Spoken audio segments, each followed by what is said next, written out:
നമസ്കാരം. പ്രേക്ഷകർക്കേറെ സുപരിചിതയാണ് നടൻ ബാലയുടെ മുൻ ഭാര്യയും ഡോക്ടറുമായ എലിസബത്ത് ഉദയൻ. അമൃതയുമായുള്ള ബന്ധം വേർപ്പെടുത്തിയ ശേഷം ബാലയ്ക്ക് പങ്കാളിയായി വന്നത് എലിസബത്ത് ഉദയനായിരുന്നു. വിവാഹം പക്ഷേ ഔദ്യോഗികമായി രജിസ്റ്റർ ചെയ്തിരുന്നില്ല. ഒരു വർഷം മുൻപ് എലിസബത്തുമായുള്ള ബന്ധവും ബാല അവസാനിപ്പിച്ചു.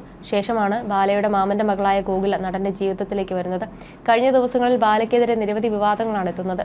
അമൃത സുരേഷ് ബാലയ്ക്കെതിരെ നൽകിയ കേസും വിവാദങ്ങളും ചർച്ചയാകുകയാണ്. എന്നാൽ അതിനിടെ ബാലയ്ക്കെതിരെ ഗുരുതര ആരോപണങ്ങളുമായി രംഗത്തെത്തിയിരിക്കുകയാണ് എലിസബത്ത്.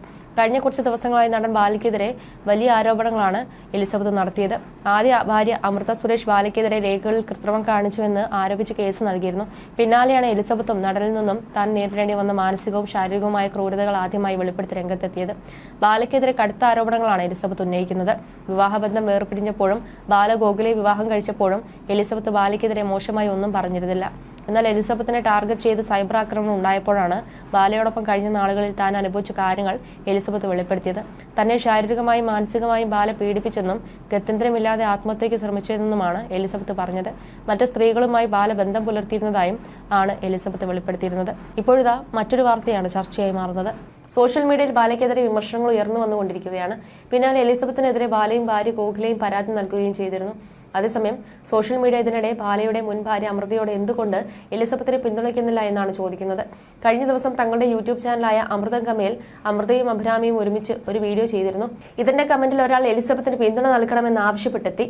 ഇതിന് ഇപ്പോഴിതാ അഭിരാമി സുരേഷ് മറുപടി നൽകിയിരിക്കുകയാണ്. എലിസബത്തിന് എന്തെങ്കിലും തരത്തിൽ മാനസികമായും വൈകാരികമായും ഒക്കെ ഒരു ആശ്വാസവാക്കെങ്കിലും കൊടുക്കാൻ ശ്രമിക്കണേ അഭിരാമി, അമൃത.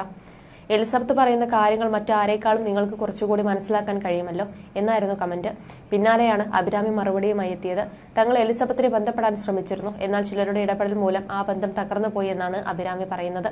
പ്രിയപ്പെട്ട സഹോദരി, നിങ്ങളുടെ കമന്റിലെ ആത്മാർത്ഥതയും കരുതലും ഞങ്ങൾ മാനിക്കുന്നു. മാസങ്ങൾക്ക് മുമ്പ് ഞങ്ങൾ സത്യസന്ധമായി തന്നെ എലിസബത്തുമായി ബന്ധപ്പെടാൻ ശ്രമിച്ചിരുന്നു. എന്നാൽ ഞങ്ങളെ അകലങ്ങളിൽ തന്നെ നിർത്താൻ താല്പര്യപ്പെടുന്ന ചില വ്യക്തികളുടെ ഇടപെടൽ മൂലം ഞങ്ങളുടെ ശ്രമം വിഫലമായി. അവർ സാഹചര്യങ്ങളെ വളച്ചൊടിച്ചു, ഞങ്ങൾക്കിടയിൽ കൂടുതൽ അകൽച്ചയുണ്ടാക്കി. അതിനുശേഷം അവർ ഞങ്ങളുമായി ബന്ധപ്പെടാൻ ഒരുക്കമായിട്ടില്ല. ഞങ്ങൾ രണ്ടുപേരും അവരെ ബന്ധപ്പെടാനും പിന്തുണ അറിയിക്കാനും ശ്രമിച്ചിരുന്നു. പക്ഷെ തനിക്കൊപ്പം നിൽക്കാൻ കരുത്തരായ ആളുകൾക്കൊപ്പം അവർ ഒറ്റയ്ക്ക് പോരാടാൻ തീരുമാനിച്ചിരുന്നു. സത്യത്തിൽ ഞങ്ങളുടെ ജീവിതത്തിൽ കിട്ടിയതിനേക്കാൾ കൂടുതൽ അവർക്ക് ലഭിച്ചിട്ടുണ്ട്. 2 വർഷം മാത്രം അയാൾക്കൊപ്പം ജീവിച്ച അവർക്ക് ഇത്രമാത്രം ട്രോമയുണ്ട്. 14 വർഷം ഞങ്ങളുടെ കുടുംബം കടന്നുപോയ വേദന ചിന്തിച്ചു നോക്കൂ. അയാൾ ഒരിക്കൽ പോലും എന്റെ സഹോദരിയുടെ ത്യാഗങ്ങളെ പരിഗണിച്ചിട്ടില്ല. അയാളുടെ കുഞ്ഞിനെ പേറുകയും എല്ലാ വേദനയും സഹിച്ച് അയാളുടെ ഒരു രൂപ പോലും വാങ്ങാതെ അവളെ ഒറ്റയ്ക്ക് വളർത്തുകയും നല്ല വിദ്യാഭ്യാസവും ജീവിതവും നൽകി. സത്യത്തിൽ ഞങ്ങൾക്ക് യാതൊരു നേട്ടവും ഉണ്ടാകരുതെന്ന് ഉറപ്പുവരുത്താൻ അയാൾ ഒരുപാട് ശ്രമിച്ചിരുന്നു. അച്ഛൻ എന്ന നിലയിൽ യാതൊരു ഉത്തരവാദിത്വവും തന്റെ മകളോട് അയാൾ കാണിച്ചിട്ടില്ല. അത് തന്നെ അയാൾ എത്രക്കാരനാണെന്ന് പറയുന്നുണ്ട്.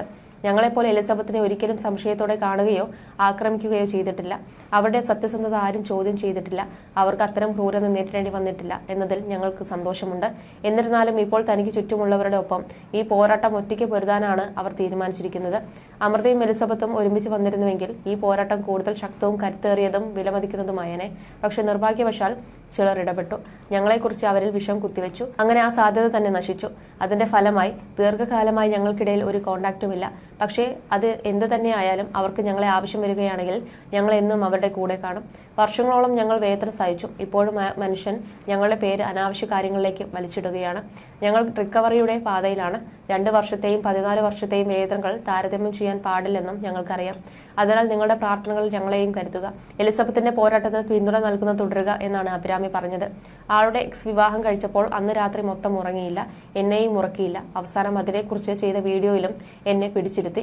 ഇരുന്നില്ലെങ്കിൽ എന്നെ വീട്ടിൽ നിന്നും ഇറക്കി വിട്ടേനെ. ആദ്യ ഭാര്യ ചതിച്ചിട്ടും കൂടെ നിൽക്കാത്തവളെ വേണ്ട, എനിക്ക് മറ്റു 100 പെണ്ണുങ്ങൾ ഉണ്ടെന്ന് പറഞ്ഞേനെ. ആളുമായി ഞാനാണ് ഇഷ്ടത്തിലായത്. വീട്ടുകാർക്ക് താല്പര്യമില്ലായിരുന്നു. അവർ ഈ ബന്ധത്തിന്റെ പേരിൽ ഒരുപാട് അനുഭവിച്ചു. അവരുടെ പ്രായത്തിനേക്കാൾ വലിയ ക്ഷീണം നേരിട്ടു. കുറെ ഞാൻ സഹിച്ചു, മിണ്ടാതിരുന്നു. എന്തെങ്കിലും കാണിച്ച് പൊയ്ക്കോട്ടെ വിചാരിച്ചു. എന്നാൽ എനിക്കെതിരെ തുടർന്നും ആരോപണങ്ങൾ ഉയർന്ന സാഹചര്യത്തിലാണ് ഇപ്പോൾ പ്രതികരിക്കുന്നതെന്നാണ് എലിസബത്ത് പറഞ്ഞിരുന്നത്. ഞാൻ അനുഭവിക്കുന്ന കഷ്ടപ്പാടുകൾ ചിലർക്കൊക്കെ മനസ്സിലാകൂ.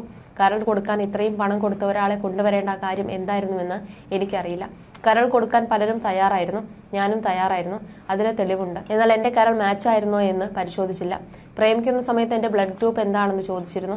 എന്നെ പ്രേമിക്കുന്ന സമയത്ത് ആ വീട്ടിലൊരു പെണ്ണുണ്ടായിരുന്നു. എന്നോട് പറഞ്ഞത് വേലക്കാരി ആയിരുന്നു എന്നാണ്. ആ കുട്ടിയോടും ബ്ലഡ് ഗ്രൂപ്പ് ചോദിച്ചിരുന്നു. അവർ സെയിം ഗ്രൂപ്പാണെന്നാണ് പറഞ്ഞത്. ട്രാൻസ്പ്ലാന്റ് സമയത്ത് ഇവർ വന്ന് കരഞ്ഞിട്ട് പറഞ്ഞിരുന്നു, ചേട്ടൻ ഇഷ്ടം കിട്ടാൻ വേണ്ടിയാണ്, അല്ലാതെ എൻ്റെ രക്തഗ്രൂപ്പ് A പോസിറ്റീവ് അല്ല, O പോസിറ്റീവ് ആണെന്ന്. അവരുടെ പേര് വെളിപ്പെടുത്താൻ ഇപ്പോൾ ഞാൻ തയ്യാറല്ല. കരൾ ശസ്ത്രക്രിയ കഴിഞ്ഞ് 3 ആഴ്ച കഴിയും മുൻപ് തന്നെ വൈനൊക്കെ അയാൾ വീണ്ടും കുടിച്ചു തുടങ്ങി. അയാളുടെ വീട്ടുകാരോട് ഞാൻ ഇതൊക്കെ പറഞ്ഞിരുന്നു. എന്നാൽ ഞാൻ മരുന്ന് മാറ്റി കൊടുത്ത് കൊല്ലാൻ നോക്കിയെന്നൊക്കെയാണ് പറഞ്ഞത്. ഡോണറിനെയും ഇയാളെയും ഒക്കെ പരിചരിക്കാനുള്ള പണിക്കാരി മാത്രമായിട്ടാണ് ഇയാളുടെ വീട്ടുകാർ എന്നെ കണ്ടതെന്നാണ് ഞാൻ മനസ്സിലാക്കിയത്. കാരണം ഇതൊക്കെ കഴിഞ്ഞിട്ട് അവരുടെ വീട്ടുകാർ പറഞ്ഞത്, ഞാൻ പറഞ്ഞത് അവൻ കേൾക്കുന്നില്ല മോളെ, നീ പൊയ്ക്കോ എന്നാണ്. അത് കഴിഞ്ഞ് അവർ എന്നെ ബ്ലോക്ക് ചെയ്യുകയും ചെയ്തുവെന്നും എലിസബത്ത് മുമ്പ് പങ്കുവച്ചൊരു വീഡിയോയിലൂടെ വെളിപ്പെടുത്തിയിരുന്നു. അതേസമയം കോടതി രേഖകളിൽ കൃത്രിമം കാണിച്ചത് കാട്ടിയായിരുന്നു അമൃത വീണ്ടും ബാലയ്ക്കെതിരെ രംഗത്തെത്തിയത്. വിവാഹമോചന കരാറിലെ കോംപ്രമൈസ് എഗ്രിമെന്റിൽ കൃത്രിമം കാണിച്ചെന്നും അമൃതയുടെ ഒപ്പ് വ്യാജമായിട്ടെന്നും പരാതിയിൽ പറയുന്നു. കരാറിന്റെ 5-ാം പേജ് വ്യാജമായി ഉണ്ടാക്കി മകളുടെ പേരിലുള്ള ഇൻഷുറൻസിലും തിരിമറി കാണിച്ചുവെന്നും പരാതിയിൽ പറയുന്നു. മാത്രമല്ല, പ്രീമിയം തുക അടയ്ക്കാതെ വഞ്ചിച്ചു, ഇൻഷുറൻസ് തുക പിൻവലിച്ചു, ബാങ്കിൽ മകൾക്കായി നിക്ഷേപിച്ചിരുന്ന 15 ലക്ഷം പിൻവലിച്ചു, വ്യാജരേഖയുണ്ടാക്കി ബാല കോടതി തെറ്റിദ്ധരിപ്പിച്ചു തുടങ്ങിയ പരാതികളാണ് അമൃത ബാലയ്ക്കെതിരെ നൽകിയത്. ഇതിന് പിന്നാലെ എലിസബത്തും ഗുരുതര ആരോപണങ്ങളുമായാണ് രംഗത്തെത്തിയത്. 2010-ലായിരുന്നു ഗായിക അമൃത സുരേഷുമായുള്ള ബാലയുടെ വിവാഹം. എന്നാൽ അമൃതയ്ക്ക് മുമ്പ് നടൻ ചന്ദന എന്നൊരു പെൺകുട്ടിയെ വിവാഹം ചെയ്തിരുന്നുവെന്ന റിപ്പോർട്ടുകൾ അടുത്തിടെയാണ് പുറത്തുവന്നത്. ബാലയുമായുള്ള തന്റെ വിവാഹം ഉറപ്പിച്ച സമയത്ത് പലരും തന്റെ സ്വഭാവത്തെക്കുറിച്ച് തനിക്ക് മുന്നറിയിപ്പ് നൽകിയിരുന്നു. എന്നാൽ അദ്ദേഹത്തോടുള്ള പ്രണയം കാരണം വിവാഹത്തിൽ നിന്നും പിന്മാറാൻ തോന്നിയില്ലെന്നാണ് അമൃത പറഞ്ഞിരുന്നത്. ബാലയുടെ ക്രൂര പീഡനങ്ങൾ സഹിക്കാൻ കഴിയാതെയാണ് താൻ ബന്ധം അവസാനിപ്പിക്കാൻ തീരുമാനിച്ചതെന്ന് അടുത്തിടെ അമൃത വെളിപ്പെടുത്തിയിരുന്നു. അച്ഛൻ തന്നോടും അമ്മയോടും ചെയ്ത ക്രൂരതകൾ അടുത്തിടെ ഒരു വീഡിയോയിലൂടെ അവന്തിക എണ്ണി പറയുകയും ചെയ്തു. പിതാവ് ബാലയുമായി യാതൊരു ബന്ധത്തിനും താല്പര്യമില്ലെന്നും അമ്മയെ ഉപദ്രവിക്കുന്നതടക്കം താൻ കണ്ടിട്ടുണ്ടെന്നും പാപ്പു എന്ന അവന്തിക വെളിപ്പെടുത്തിയതോടെയാണ് വിവാദങ്ങൾക്ക് തുടക്കമാകുന്നത്. പിന്നാലെ ബാലയും വീഡിയോയുമായി രംഗത്തെത്തിയിരുന്നു. ഒടുക്കം ബാലയുടെ അറസ്റ്റിലേക്ക് ആണ് കാര്യങ്ങൾ കൊണ്ടെത്തിച്ചത്. ഗുരുതരമായ ആരോപണങ്ങളായിരുന്നു ബാലയ്ക്കെതിരെ അമൃത ഉയർത്തിയത്. തന്നെ അതിക്രൂരമായി ശാരീരികമായും മാനസികമായും ബാല പീഡിപ്പിച്ചിട്ടുണ്ടെന്നാണ് അമൃത പറഞ്ഞത്. പലപ്പോഴും ചോര തൊപ്പി ആ വീട്ടിൽ കഴിയേണ്ടി വന്ന സാഹചര്യം ഉണ്ടായിട്ടുണ്ട്. ഉപദ്രവം സഹിക്കാൻ വയ്യാതെയാണ് താൻ ആ വീട് വിട്ട് ഓടിപ്പോയത്. ബാല പറയുന്നത് പോലെ താൻ അദ്ദേഹത്തിന്റെ സ്വത്തുക്കൾ ഒന്നും കൈക്കലാക്കിയിട്ടില്ല. കോടതിയിൽ വെച്ച് മകളെ വലിച്ചിഴച്ച് കൊണ്ടുപോയ സംഭവത്തിന് ശേഷം തനിക്കും മകൾക്കും ഒന്നും വേണ്ടെന്ന് പറഞ്ഞു എന്നായിരുന്നു അമൃത പറഞ്ഞത്. അമൃതയുമായുള്ള വിവാഹമോചനത്തിന് ശേഷം 10 വർഷങ്ങൾക്ക് ശേഷമാണ് ബാല വീണ്ടും വിവാഹിതനാകുന്നത്.